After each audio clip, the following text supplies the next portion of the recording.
Welcome to our channel. What if I told you that I could teach you how to take your photography to the next level by learning 3 simple elements to photography?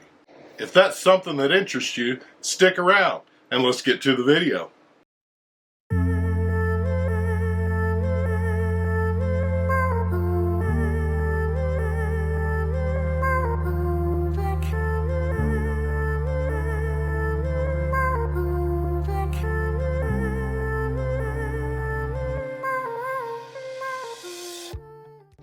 Welcome to the channel. If you're new to the channel, I'd like to introduce myself real quick. I'm a working portrait photographer in East Texas. I also have a passion for the outdoors, so I enjoy nature and wildlife as well.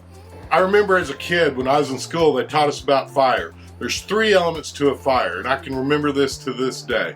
You need to have heat, oxygen, and fuel. And when you have all 3, you have a fire. Now, why did they teach this to us when I was a kid, and what does it have to do with photography? I don't have a good answer for either one of them. I just tell you, that's what they taught us as a kid. Now, here's one thing I do want to tell you about using your camera in manual mode. Number one, we're going to switch your camera from program over to manual, and we're going to start building this foundation on what we call shooting in manual. You've got 3 elements to a proper exposure, which is kind of like the 3 elements to a fire. You've got ISO, you've got your f-stop, and you've got your shutter speed. Real quickly, we're going to go through all 3 of them. I'm trying to keep this video to less than 7 minutes, and if you stick around to the end, you're going to get the bonus content. So don't skip ahead just for the bonus content. But number 1, ISO, and we're going to start out with that as a portrait photographer. That's going to be one of the key elements in your portrait photography. When you were talking about getting good, crystal clear, sharp images, you really want to have a low ISO. We're going to think about ISO as a way that your camera brain, the sensor inside your camera, records the light. And we're going to, just for an example, think about your car stereo. You turn the volume up on your car stereo and you start getting distortion. Same thing happens. You start cranking that ISO up, and you start getting what they call digital noise. Back in the years of film, they called it grain because the grain was bigger in film at a higher ISO than it was the small ISO. Real quick, a quick, simple cheat sheet for ISO. Bright sunny day, use ISO 100. If it's kind of cloudy, maybe ISO 200 to 400. If you're shooting indoors, you may have to go from 400 to 600 to 800, depending on how bright it is inside, because everything's different inside, from a wedding chapel that you may be shooting if you're doing weddings to basically the amount of light that's in your living room or how bright it is in your dining room. All those factor in on your ISO, so these are general guidelines to help you get started on picking out the right ISO to begin with. The next thing that we're going to talk about is your lens and the f-stop. The f-stop works essentially the same way that your pupil does in your eye. When you wake up in the middle of the night because you have to go to the bathroom, your eyes are going to be dilated really, really big because they're trying to let in as much light as they can in the dark hallway so you don't stub your toe or step on your kid's toy or trip on your dog's tennis ball in my case. And that's the same way the lens works. You've got a larger f-stop is going to be like your eyes being dilated. And then if it's bright and sunny outside, your eyes are going to dilate down really, really small, and you may even have to squint. If you're like me and you're sensitive to light, you may even have to put some sunglasses on. Same thing with your lens. The f-stop, when it's really, really bright, you can dial that thing down and it's not going to let in light as quickly as it would with it wide open. The next thing that we're going to talk about is shutter speed. The shutter speed, you can think about it on the old film cameras. They actually talked about it as being a shutter curtain, which would open and shut. That's the time that the amount of light is going to be coming in, the iris, depending on how big it is or how small it is. It's letting that light into the brain of your camera, basically the sensor that's recording all this.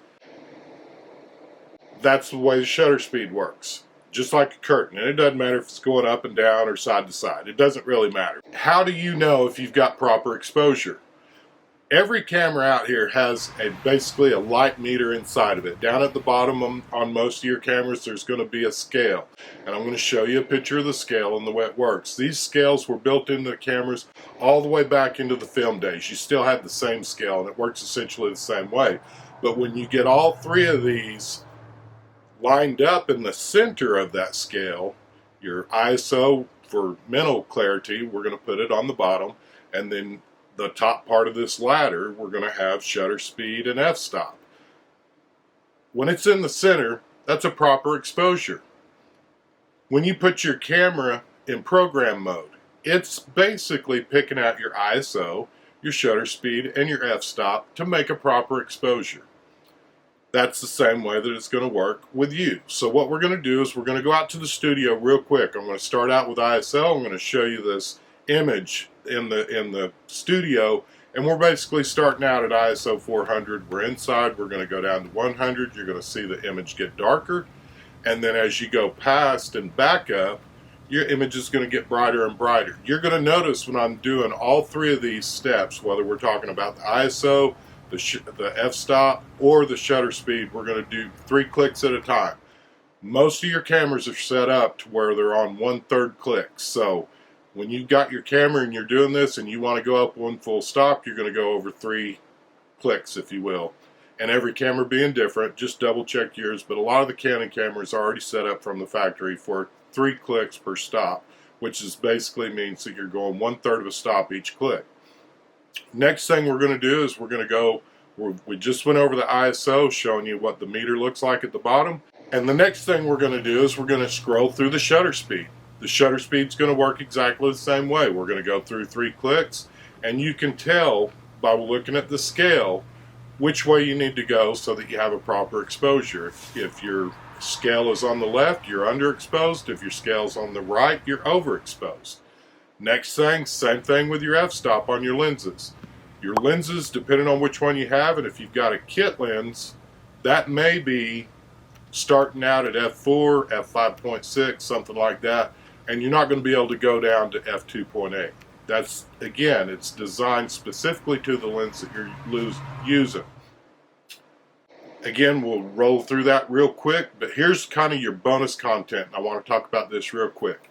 If you have the funds available, and we're talking maybe $100 or $150, go out and buy a 50mm lens. It's one of the lenses that probably most replicates human vision as far as your sight and what you can see.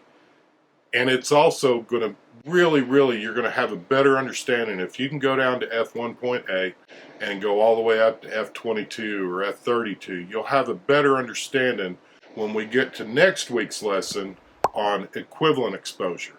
So again, guys, in a nutshell, that's all you have to do. This week, what I'd like for you to do, I want you to put your camera on manual mode, go outside, depending on how bright it is, start out with your ISO between 100 and 400, depending on if it's bright, sunny, cloudy. If it's too cold, I understand it's wintertime and you may not even be able to get out. Start out with your ISO inside your house, pick out something. Maybe it could be your pet, one of your children or something like that. But start out with the ISO around 400 to 800 and that's a good starting point on indoor photography. And again, if it's cold, stay inside. I don't want you getting pneumonia. Next thing that you want to do is you want to immediately, for portrait photography, especially on inside, go down to the bottom, which would be like f2.8, which is your largest opening on your f-stop that'll allow the most light in. Just adjust your camera to that and then use your scale for your shutter speed until you get that proper exposure. Start practicing this, work on it. If you guys want the cheat sheet, we've got a PDF that you can download that kind of explains some of this stuff a little bit better. Go over to DaleFrazierPhotography.net and you can download that. It costs you nothing. Again, it's free. Again, guys, the more you practice this, the better your foundation's going to be. And that's going to make you a better photographer. Light speed's quicker than somebody that's shooting in program mode for years on end. We want to take our photography to the next level, and the best way to do that in this bonus round learning manual mode and making it simple, making it easy. You guys can do this. There is a free PDF that you can download below. That's part of the bonus content. As always, anytime that we do a lesson, we're going to try to give you for free a PDF that you can download. There'll be a link down below where you can just click on it. It'll take you to our website. Go ahead and get that, download it. We're not charging you for it. We're just trying to help. Again, we hope you all have a blessed week, and let's go shoot some stuff or photos or whatever.